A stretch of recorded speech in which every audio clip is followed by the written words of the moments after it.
नेमकं मामा आहे रे कोण तुझा? काय बाबा लय दिवसांनी भेटला तू, कुठे गेला होता? कुठे नाही रे, मामाच्या गावाला गेलो होतो. आणि तू? मामा नाही ना यार मला, काय करणार. मी गेलो होतो काकाच्या गावाला. मग काय म्हणला काका?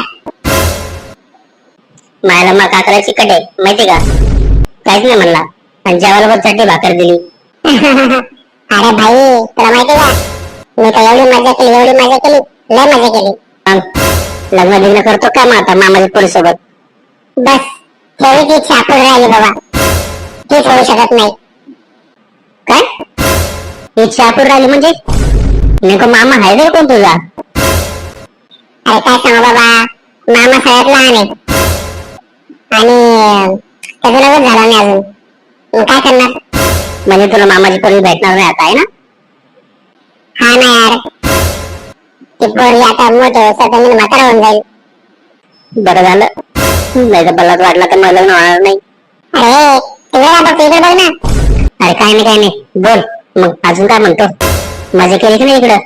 ए माझं सोड, तू सांग, काकाची पोरगी बघितली की नाही, कशी दिसायला? अरे काय सांगू तुला, तर माझ्या काकाने लग्नच केलं नाही, आणि मग काय आता माझी लागली वाट. आता काय करू? नक्की तर काका म्हणते ते गडबड आहे, नाही तर लग्न केलं असतं काकाने.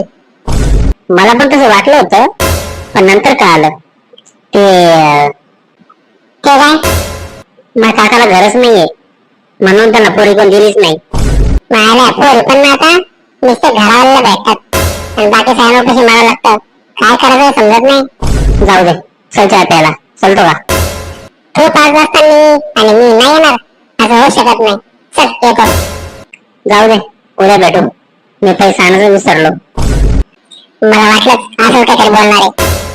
अरे काय चाललंय, काय म्हणला? मला माहिती तू भिकारी जाणार आहे. चल मी चहा करतो आता, काय करणार? मला माहितीये तूच माझा चांगला मित्र आहे, बाकी कोणीच नाहीये. ए बाबा असं नको बोलू. माझ्या काकाला राकेशने फोन, ते मला म्हणला काल तू हेच वाक्य त्याला पण बोललाय. काय बोलतो? तुला राकेश असं बोलला? ए नको एवढा रिॲक्ट करू. चल ला नुसतं नाटक करतो. ठीक आहे चल जाऊ दे. हा ऐक, हा बोल बोल. फक्त चहा प्यायच्या, त्याच्यावर तोच बीस मागायचा नाही, पाव घेऊ. हा चालेल पेन. चल, मला वाटतं पाव मागायला पाहिजे राव. 有人，有人。